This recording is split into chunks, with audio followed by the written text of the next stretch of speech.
வணக்கம் பிரவீன். அதாவது தமிழகத்திலிருந்து மீன்பிடிக்க செல்லக்கூடிய மீனவர்களை இலங்கை கடற்படை தொடர்ச்சியாக தாக்கியும் சிறைபிடித்தும் வருகின்றது. ஏற்கனவே சிறைபிடிக்கப்பட்ட படகுகள் மற்றும் மீனவர்கள் அவ்வப்போது விடுவிக்கப்பட்ட நிலையில் கடந்த சில வருடங்களாக சிறைபிடிக்கப்படக்கூடிய படகுகளை அரசுடைமையாக்கி வருகின்றது. அதேபோல் மீனவர்களுக்கு எப்போதும் இல்லாத அளவில் இந்த வருடம் சிறை தண்டனை விதித்தும் இலங்கை நீதிமன்றம் தீர்ப்பளித்து வருகின்றது. அதேபோல் கடந்த சில தினங்களுக்கு முன்பு வழக்கு ஒன்றில் ஆஜராக சென்ற பாம்பன் மீனவருக்கு ஒரு நாள் சிறை காவல் தண்டனை விதித்தது. இப்படி தொடர்ச்சியாக மீனவர்களுக்கு சிறை தண்டனை விதிப்பதை ராமேஸ்வரம் மீனவர்கள் கடுமையாக எதிர்த்து வருகின்றனர். ஏற்கனவே சிறை தண்டனை விதிக்கப்பட்ட போது பல்வேறு கட்ட போராட்டங்களில் ஈடுபட்ட மீனவர்கள் தொடர் பேச்சுவார்த்தைக்கு பின்னர் கடலுக்கு மீன்பிடிக்க சென்றனர். இந்த நிலையில் தற்போது மீண்டும் அவர்கள் தங்களுடைய வேலைநிறுத்த போராட்டத்தை தொடங்கியுள்ளார்கள்.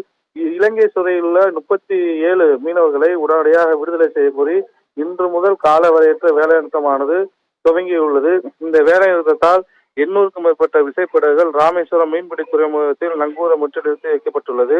மேலும் வருகிற 8ஆம் தேதி ராமேஸ்வரம் வட்டாட்சியர் அலுவலகத்தில் மீனவர்கள் தங்களுடைய வாக்காளர் அடையாள அட்டை மற்றும் ஆதார் அட்டை உள்ளிட்டவற்றை ஒப்படைத்து போராட்டம் நடத்த இருக்கின்றார்கள். அது மட்டுமல்லாது இந்த தேர்தலை வருகின்ற பாராளுமன்ற தேர்தல் ஏப்ரல் 19ஆம் தேதி வாக்குப்பதிவு நடைபெற உள்ளது. இந்த தேர்தலையும் புறக்கணிக்கப் போவதாகவும் மீனவர்கள் தரப்பில் தெரிவிக்கப்பட்டுள்ளது.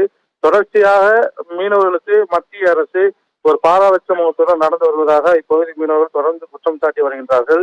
வருகின்ற ஏப்ரல் மாதம் முதல் மீன்பிடி தடை காலம் அமலுக்கு வர உள்ள சூழ்நிலையில் தற்போது இந்த மீனவர்கள் காலவரையற்ற வேலைநிறுத்தத்தில் ஈடுபட்டுள்ளதால் தொடர்ந்து மீனவர்களுடைய வாழ்வாதாரம் கேள்விக்குறியாகி கடுமையாக பாதிப்புக்குள்ளாக உள்ளது.